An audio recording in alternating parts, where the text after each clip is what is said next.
Guys আজকে একটা new iPhone নিছিলাম। ওটা মানে ক্র্যাশ হয়ে গেছে। বাইকে ছিলাম, বাইকে মানে কাভারটা খুলছি, এমনি রাখছি, এই করছি আর এমনভাবে পড়ে আমি পাচে গেছি। আমার কোথাও লাগে না, এরকমভাবে আমি লাভ খাইছি এমনভাবে যে বাইকটা আগে গেছে, আমি নিজে পড়ে গেছি। ব্যাগে বসছিল তো, এটা সামনের কিছু হয় না, বাই দেবে নাকি সামনের কিছু হয় না, পুরো ব্যাগটা মানে একদম ভাঙে গেছে।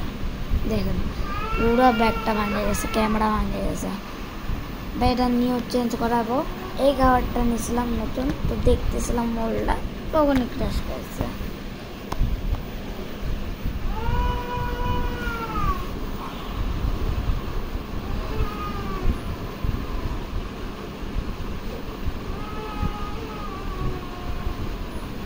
স্ক্রিনে তো সব ভালো হয়েছে, ঠিক আছে।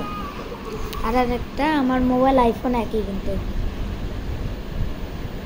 একই না, ক্যামেরা একই, ঠিক আছে।